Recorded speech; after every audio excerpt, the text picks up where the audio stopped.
की बात कही है। एक इस कुकर्मी को ना ये नार्को टेस्ट दे पा रहा है और सवाल हमसे पूछ रहा है शिलाजीत की रोटियां खाता हूं क्या? अरे हम कह रहे हैं वक्त आएगा कि इस आदमी को रोटी नसीब तक नहीं होगी, हम सिखाएंगे इसको ये कौन सी रोटियां खाता है। वक्त आने दो, आंदोलन गांधीवादी तरीके से चलेगा। गांधी को दिल में बसाए हुए गांधी की इसी धरती पर इतिहास ये लिखा जाएगा कि जब नई संसद की दीवारें तैयार हो रही थी, प्रधानमंत्री के लिए मखमली महल तैयार हो रहा था, उस वक्त कुछ चंद बेटियों ने सड़क पर आकर के देश की बेटियों का भविष्य लिखा था। ये इतिहास लिखेगा और उसे ही लिखने की तैयारी हो रही है। बीजेपी का यही नारा है और बहुत ज्यादा पॉपुलर भी हुआ है, बेटी बचाओ बेटी पढ़ाओ। भाजपा महिला के सम्मान में भाजपा मैदान में तमाम तरीके की जो नारा दे के और ये सारे नारा हिट भी हुए हैं, जनता के बीच में भी पहुंचे हैं। क्या आपको लग रहा है कि जो उन्होंने बोला है वो धरातल की सच्चाई है? मैडम धरातल की सच्चाई हम बताते हैं आज क्या है। धरातल की सच्चाई ये है कि वो नारा जिसका आप जिक्र कर रहे हैं, बेटी बचाओ बेटी पढ़ाओ, वो नारा उसी हरियाणा की धरती से दिया गया था, रोहतक जिले से, जहाँ की बेटियां आज बैठ करके प्रोटेस्ट को बदनाम करने की बात कर रही हैं कि हरियाणा की बेटियां हैं। हाँ, हरियाणा की बेटियां हैं। अरे जब हरियाणा का पसीना इस देश में 70% मेडल जीत के लाएगा तो इनकलाब की आवाज भी हरियाणा उठाएगा। क्या हरियाणा को सस्ता प्रदेश समझते हो? एक बात ध्यान से समझ लेना, इस देश में सेल्फी विद डॉटर का नारा लगा, सेल्फी विद डॉटर हम प्रधानमंत्री को भेज रहे हैं। कौन द्वारपाल इस देश के प्रधानमंत्री की चौखट पर बैठा है जो इन बेटियों को अंदर नहीं जाने दे रहा? उस द्वारपाल का इलाज होगा।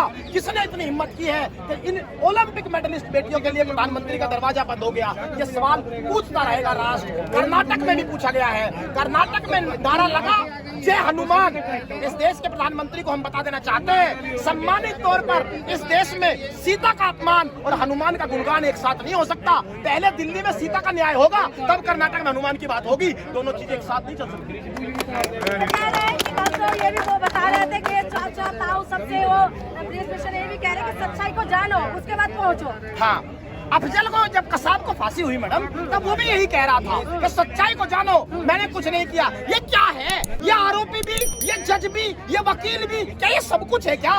सच्चाई पता लगेगी, पहले जाओ जेल के अंदर कानून के तहत, और फिर इस देश में नार्को टेस्ट के बाद इन बच्चों ने अग्नि परीक्षा की बात कह दी। उसके बाद ये बहस खत्म हो जानी चाहिए। मैं आपसे पूछता हूँ, यौन हिंसा के मामले में सबूत की बात की जा रही है। परसों का जजमेंट आप पढ़िए, मुजफ्फरनगर के अंदर मुजफ्फरनगर दंगे में 2 लोगों को उम्र कैद 20 साल की सजा सुनाई गई है। आरोप था गैंग रेप का। उसमें कोर्ट का जजमेंट आप पढ़िए। कोर्ट ने कहा कि महिला के बयान से लगता है कि वो बिल्कुल सच बोल रही है और इसलिए हम मान लेते हैं कि आरोपी थे।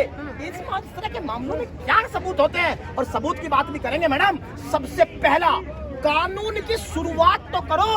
कानून की किताब पे ताला है, किसका ताला है ये हम नहीं जानते। क्यों? क्योंकि कानून की पहली लाइन कहती है कि पोक्सो के तहत जब FIR होगी उसके 48 घंटे के अंदर गिरफ्तारी होगी। जब पहली ही लाइन नहीं पढ़ी गई तो किस तरह कानून का पन्ना पलट दें, ये बात हम पूछते रहेंगे। एक ही राज्य का प्रोटेस्ट है, बस एक ही राज्य यहाँ पर कब्जा चाहते हैं, इसी वजह से बस हरियाणा के लोग हैं और हरियाणा के एक ही परिवार के लोग आए। इसका कड़वा सच ये है कि एक ही राज्य, वही हरियाणा, वही पसीने की धरती, वही त्याग की धरती, वही किसान की धरती, वही बलिदान की धरती। इस देश में 70% स्पोर्ट्स में मेडल लाती है, हरियाणा मेडल लाता है। इसीलिए हरियाणा का प्रोटेस्ट नहीं है, ये हिंदुस्तान का प्रोटेस्ट है। एक बात मैं आपको क्लियर कर दूं, जिस दिन जनवरी में ये बेटी आई थी, ये विनेश फोगाट की व्यक्तिगत लड़ाई थी। इन्होंने नहीं सुना, ये बेटियां दोबारा आई तो ये हिंदुस्तान की महिलाओं की लड़ाई हो गई। इन्होंने एक लकड़ी के टुकड़े के लिए जिसे फोल्डिंग कह रही है दिल्ली पुलिस, उसके लिए इन बेटियों के साथ हिंसा की। उसके बाद ये समूचे हिंदुस्तान की लड़ाई हो गई। अगर संभाल सके तो संभाल लेना, अगर कार्रवाई नहीं हुई तो ये बच्चियां प्यासी बैठी हैं, इनका बिजली पानी काटा जा रहा है। हम सरकार को कहना चाहते हैं, अगर कार्रवाई नहीं हुई तो ऐसा समंदर दिल्ली में आएगा, जितने बांध हो अपने तैयार कर लो, समुंदर को नहीं रोक पाओगे। जब एक बार राकेश टिकैत ने पानी मांगा था तो सैलाब आया था, ये बेटियां पानी मांगेगी तो इस हिंदुस्तान में सैलाब आएगा। उससे बेहतर है कि एक कुकर्मी आदमी को जेल में डालो और इन बच्चों को न्याय नहीं आएगा। ठीक है, बहुत बहुत शुक्रिया। तो आप क्या फर्क पड़ेगा? जितने दिन हो चुके हैं, कुछ होगा काली पट्टी बांधने से? जी, फर्क पड़ा है इस सूरज की रोशनी को, फर्क पड़ा है इंसाफ की चमक को, फर्क पड़ा है न्याय की धुरी को। क्योंकि भारत पहली बार, काले दिवस पहले भी प्रोटेस्ट में मनाए गए होंगे, संसद के बाहर न जाने कितनी बार काली पट्टियों का प्रदर्शन किया होगा, लेकिन इतिहास गवाह है, पहली बार इस देश में बेटियां काला दिवस मना रही हैं। और अगर इस देश की बेटियां काला दिवस मनाएगी, इस देश की लक्ष्मी काला दिवस मनाएगी, इस देश की रानी लक्ष्मीबाई काला दिवस मनाएगी, तो लगता है कि भविष्य में अंधकार हो जाएगा। इसीलिए तमाम रोशनी आज काली नजर आती है, क्योंकि दरअसल न्याय अधूरा है, और अगर न्याय अधूरा है तो अंधकार तब तक रहेगा जब तक सरकार की चौखट से गिरफ्तारी रूपी रोशनी निकल कर नहीं आती। इसीलिए ये बड़ा सवाल है। अब तो कर्नाटक का इलेक्शन भी निपट गया, अब लगता है सरकार जागेगी।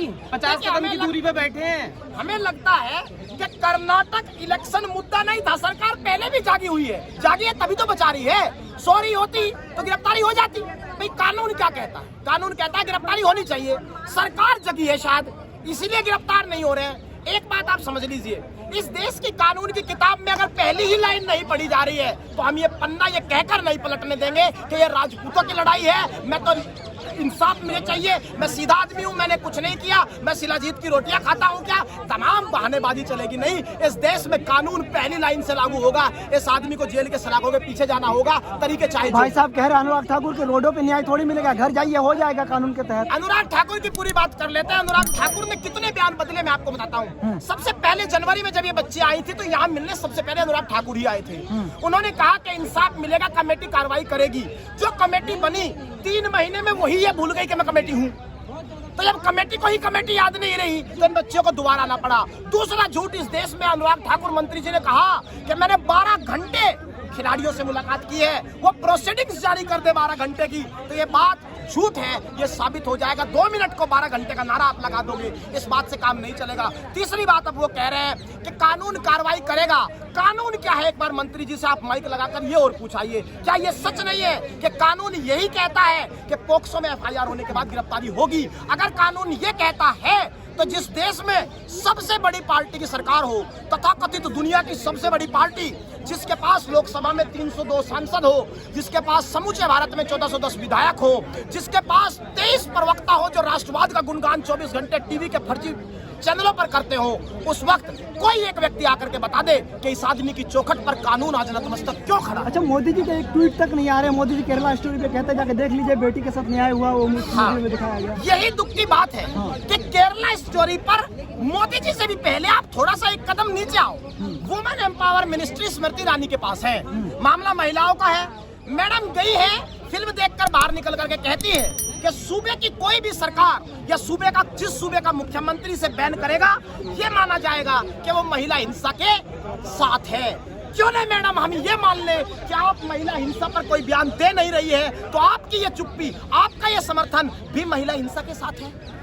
इसीलिए आपको कहा जा रहा है कि अगर केरला स्टोरी हर चीज का समाधान है तो चस्पा कर दो संविधान की किताब के ऊपर केरला स्टोरी का एक पोस्टर, जिससे देश का हर समस्या का समाधान हो जाए। तो मोदी जी का ट्वीट नहीं आ रहा है, किस तरीके से देखते हैं? कोई बयान नहीं आ रहा। हम कह रहे हैं कि क्या ट्वीट का मुद्दा है क्या यार?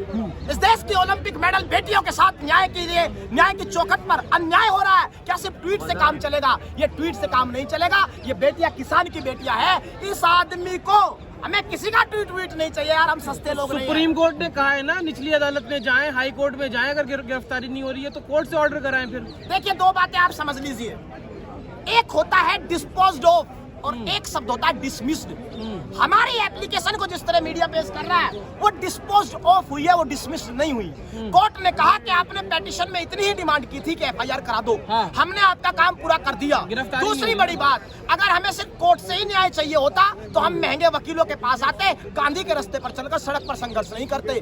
हमारा सवाल देश की सरकार से है और भारत की संविधान सभा ने यह सुनिश्चित किया था कि इस देश में न्यायपालिका, कार्यपालिका और विधायिका 3 अभिन्न अंग हैं। तो न्यायपालिका ने अपना काम पूरा कर दिया, बात कार्यपालिका से हो रही है और इसे ये काम करना होगा क्योंकि कानून लागू करने की जिम्मेदारी दिल्ली पुलिस की है और मौजूदा सरकार की है। तो दिल्ली पुलिस तो अमित शाह के और वो कैबिनेट अमित शाह और मोदी जी कहे तो इस्तीफा दे दूंगा मैं। सवाल यही है कि इस आदमी को इतनी हिम्मत किसने दी कि अपने कुकर्मों को छिपाने के लिए इसने प्रधानमंत्री के नाम की चादर ओढ़ दी? तो 3 नाम ले लिए ना उन्होंने 3 नाम लिए, देश के प्रधानमंत्री श्री नरेंद्र मोदी, गृह मंत्री अमित शाह और भारतीय जनता पार्टी के अध्यक्ष JP नड्डा। क्या इस देश में कानून की पहचान सिर्फ ये 3 नाम है? तमाम संस्थाएं खत्म हो चुकी है, कोई जांच एजेंसी बची नहीं। क्या नरेंद्र मोदी देश के प्रधानमंत्री होकर अब ये भी जांच करें कि कौन आरोपी है कौन नहीं? मैं मानता हूं उन्होंने ये बयान दिया था कि कपड़े देखकर हम आरोपी पहचान लेते हैं, लेकिन ये सवाल कपड़े देखने से काम नहीं चलेगा। जांच एजेंसी को अपना काम करना होगा और ब्रजभूषण शरण सिंह को सलाखों के पीछे डालना। लेकिन क्या ब्रजभूषण शरण सिंह का इस्तीफा या गिरफ्तारी से इन बेटियों को सम्मान मिल जाएगा? जो बेटियां यहाँ पर आज के दिनों से बैठी हैं, सिर्फ गिरफ्तारी और इस्तीफे से इन बेटियों का सम्मान वापस आ जाएगा, क्या लगता है? मैडम, सलाखों के पीछे जाने से कानून की वो किताब खुलना शुरू करेगी जो आज तक बंद है। लेकिन ब्रजभूषण शरण सिंह को इस प्रदर्शन को ही राजनीतिक मुद्दा बता रहे कि कहीं ना कहीं विपक्ष इस पूरे प्रदर्शन को 2024 के चुनाव के लिए इस्तेमाल कर रहा है। मैडम देखिए, महिलाओं के सम्मान में देश दोबारा आया है। पहले 2011 में भी आया था। उस स्थिति पर जरा गौर कीजिए। उस स्थिति में 2011 में जो आज सत्ता में है, तब ये विपक्ष में थे। निर्भया के लिए जब ये लोग निकले थे, क्या ये राजनीति कर रहे थे? अगर निर्भया के मामले में ये लोग राजनीति कर रहे थे, बेटियों के मामले में अगर सड़क पर आना राजनीति है, तो फिर हम राजनीति ही कर रहे हैं, लेकिन हम बेटियों के सम्मान में अलग जगाते रहेंगे। और ये लो जो यहाँ से आज जली है, तब तक जलती रहेगी जब तक हर बेटी को क्या नहीं मिलेगा, इंसाफ नहीं मिलेगा। कभी कैंडल जला